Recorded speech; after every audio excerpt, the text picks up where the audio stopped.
आज जो वैश्विक स्थिति है उससे कोई भी अनभिज्ञ नहीं, और उसका असर जो है वो पूरे विश्व में पड़ रहा है। वो चाहे पेट्रोलियम पदार्थ हो या और भी तरीके के जो भी प्रोडक्शन होते हैं, जो इधर उधर चीजें जाती आती हैं, क्योंकि व्यापार मार्ग बाधित है, तो उसकी वजह से कई ऐसी चीजें हैं जिन पर इस तरीके की दिक्कतें हैं। और निश्चित तौर पर कुछ बहुत ये तो नहीं कहा जा सकता कि नहीं समस्या नहीं दिख रही, समस्या दिख रही, लेकिन समस्या होने के पीछे जो सबसे बड़ा रीजन, वो रीजन गैस की कमी नहीं है, वो रीजन है कि जिस तरीके से एक पैनिक व्यवस्था बनाई जा रही है, लोगों को पैनिक करा जा रहा है। और इस तरीके की चीजें मैं आपको बताऊं कि पहले भी आपने देखा होगा, एक बार मैं बैंक का नाम नहीं लूंगा, लेकिन एक बार ये हो गया था कि इस बैंक के लोग जो हैं वो इससे रुपया निकाल ले, चूंकि ये तो जो बैंक है ये बंद होने वाली है।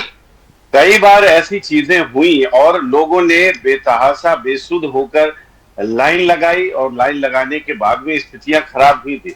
कमोबेश ये भी स्थिति कुछ वैसी है। मैं ये तो नहीं कहूंगा कि 100% एकदम सब ओके है, चीजों में समस्या है, ये बात सही है, और उसके पीछे के कारण है। ऐसा तो नहीं है कि नहीं युद्ध नहीं हो रहा था और चीजें बिल्कुल निर्बाध रूप से आ जा रही थी, व्यापारिक मार्ग एकदम सुलभ थे, उसके बाद ऐसा कुछ हुआ, ऐसा नहीं है। पूरे विश्व पे इस तरीके के जो चीजें हैं उनका असर पड़ा है। हम तब भी बहुत खुशकिस्मत हैं, भारत में रहते हैं कि यहाँ पर जो चीजें हैं वो कमोवेश विश्व के कई देशों से ज्यादा बेहतर यहाँ पर हमको देखने को मिल रही हैं। ऐसा मैनेजमेंट है। हाँ, जो चीजें दिक्कतें यहाँ हो भी रही हैं, वो दिक्कतें सिर्फ इसलिए हो रही क्योंकि कालाबाजारी, जमाखोरी, क्योंकि लोग पैनिक हो गए हैं। जो पहले एक सिलेंडर बुक करा करते थे, अब वो 4-4 सिलेंडर बुक करने की कोशिश कर रहे हैं, क्योंकि उनको ऐसा बताया जा रहा है विपक्ष के द्वारा कि भैया 4 तो रख लो, नहीं तो पता नहीं मैं भी बोलूंगा, कितनी दिक्कत हो जाएगी। आशीष जी, तो आपके सामने तो मुझे भी उंगली उठानी पड़ती है कि बोलने की बारी मुझे भी है, क्योंकि आपसे कई चीजें आपने बोली है। एक बात तो बड़ा खुश हुआ कि आपने सच्चाई पहली जो वाक्य में बोल दी कि दिक्कतें हैं। बिल्कुल आपने अच्छी बात, आपने नहीं आपने अच्छी बात कही। नहीं रुक जाइए, अब थोड़ा सा प्लीज मुझे भी बोल लेने दीजिए, थोड़ा सा है, फिर मैं आपको बोलने का मौका दूंगा। ऐसा नहीं आपको कभी मत सोचिए कि मैं बोलने का मौका किसी को नहीं देता, सबको देता हूं। पैनिक स्थिति कौन कर रहा है, क्या कर रहा है, ये अलग बात है। आपने कहा कि और देशों की तुलना में, तो यहां थोड़ा सा मैं आपकी बात से सहमत नहीं हूं। एक बाप जिसकी कल बेटी की शादी है, वो सुबह से लेकर के शाम तक खड़ा रहता है, सिलेंडर नहीं मिलता, जबकि प्री बुकिंग है। प्रशासन उसे दूसरी जगह से दिलाता है जहां वो कब ले नहीं सकता, लेकिन वहां पे भी व्यवस्था जो है नहीं बन पाती है। अंत में लकड़ियों के चूल्हे पे मिठाइयां बनती हैं। ये और जगहों से कैसी अच्छी व्यवस्था हो गई। राम रसोई बंद हो जाती है, चलिए वो एक बड़ा अलग मुद्दा हो गया। हाई कोर्ट दिल्ली की कैंटीन बंद हो जाती है, LNT चेन्नई की कैंटीन बंद हो जाती है, 100 चूल्हे लगे हैं, लाइन से चल रहे हैं।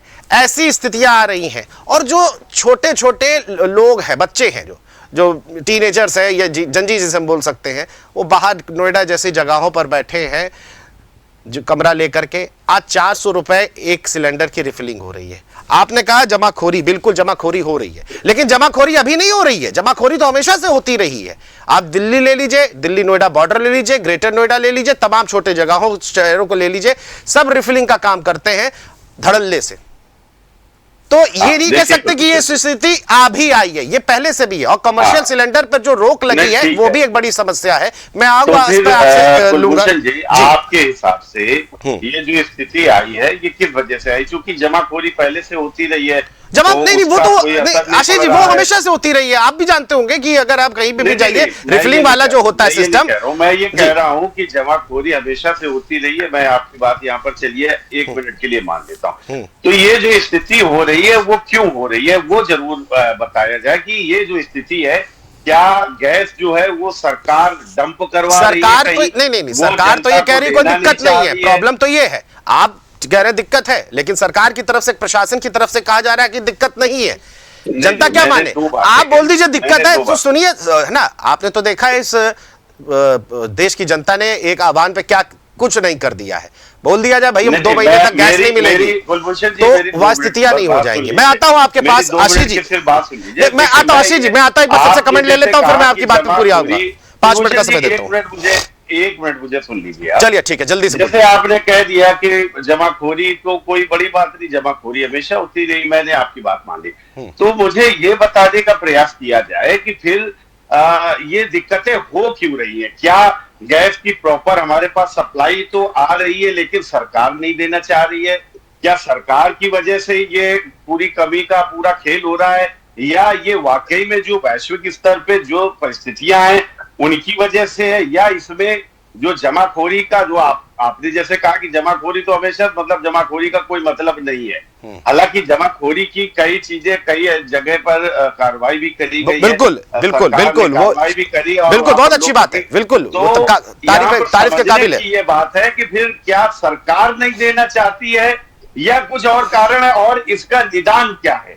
ये तो निदान तो आप ही लोग बैठ के बता पाएंगे ना जनाब। आज इस नहीं, अगर निदान हम लोग बताने लग गए, पत्रकार निदान बताने लग गए, तो कई मुद्दे हैं जिसमें हमारी एक बात नहीं, पत्रकार महोदय से आपसे मैं नहीं कहूंगा। नहीं, आपने निदान की बात करी, कई चीजें हैं। देखिए जनता के बीच, आशीष जी जनता के बीच देखिए, नहीं आशीष जी सुन तो लीजिए, अरे आशीष जी सुनिए तो, आशीष जी आप बात तो सुन लीजिए दूसरों की।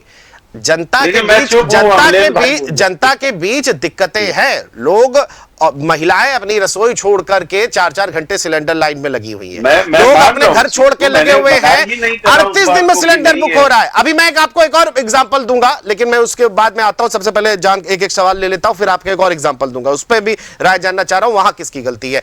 अमलेंद्र जी आपसे मैं जानना चाहूंगा, क्योंकि दिक्कतें नहीं है, दिक्कतें हैं, माफ कीजिएगा, अभी आशीष जी ने कहा दिक्कतें हैं, लेकिन प्रशासन और संगठन के बड़े बड़े लोग ये कह रहे हैं कि दिक्कतें नहीं है, सारी चीजें समय पे हो रही हैं। आज सुबह 11 बजे मैं लाइव जब बैठा, उन्नाव से हमारे सहयोगी थे, लाइन लंबी लगी हुई थी, लोगों को बुकिंग नहीं हो रही है, किसी की कल हुई है तो आज आ गया, किसी की बुकिंग 38 दिन से नहीं हो पा रही है, 15 से करके 25 कर दी, लेकिन 38 दिन बीत गए, नहीं हो पा रही है। बड़ी समस्या है, लोगों को डिलीवरी के मैसेज आ जा रहे हैं और ओटीपी नहीं आ रहा है, बिना ओटीपी के गैस डिलीवरी हो जा रही है, क्या कहेंगे इस पे? देखिए बिल्कुल, अभी मैं सुन रहा था आशीष जी को। पहले तो मैं उनको धन्यवाद देना चाहूंगा कि इकलौते भारतीय जनता पार्टी के नेता जिन्होंने इस बात को एक्सेप्ट कर लिया कि उत्तर प्रदेश में पूरे देश में देश की किल्लत है, और सभी कह रहे थे कि इसका निदान क्या हो सकता है, इसके कौन से कारण हो सकते हैं इससे किल्लत दूर हो सके। देखिए सबसे पहला कारण है नरेंद्र मोदी जी। मैं तो उनसे हाथ जोड़ के विनती कर रहा हूँ, भैया इस्तीफा दे दो, देश की आधी से ज्यादा मुसीबतें अपने आप दूर हो जाएंगी। दूसरा क्या है, आपने अक्सर सुना होगा कि निदान क्या होता है, मैं निदान पे चर्चा कर रहा हूँ। देखिए दूसरा क्या कि आपने अक्सर सुना जो विदेशों में डंका बज रहा है, हमारी वो देश कंट्रीज हमारी मतलब फ्रेंडली कंट्रीज हैं, मदद करने के लिए आ रही। अभी आपने देखा कि बांग्लादेश को 5000 लीटर तेल दिया गया। जब अपने देश में लोगों के पास किल्लत है तो क्या ज्यादा मतलब दानवीर बनने की क्या जरूरत है? तो जब ऐसी हरकतें ऐसी चीजें निकल के आएंगी तब ये समस्या उत्पन्न होती है। तीसरा सबसे महत्वपूर्ण कारण क्या है कि ये दिक्कत क्यों आ रही है, हमें लगता है आशीष जी से रिक्वेस्ट भी है और जांच भी कर लीजिएगा, आपके माध्यम से भी कहना चाह रहा हूं कि सबसे ज्यादा गैस एजेंसियां किन लोगों के नाम पे अलॉट है। आप देख लीजिए, भारतीय जनता पार्टी के में शामिल लोग होंगे 80% होंगे, 80-90% होंगे जो भाजपा में शामिल है, और गैस एजेंसियों के मालिक वही होंगे। तो फिर ये जमाखोरी कर कौन रहा है? एक बड़ा सवाल निकल के आ रहा है कि जब सत्ता में बैठे आप हो तो जमाखोरी कौन कर रहा है?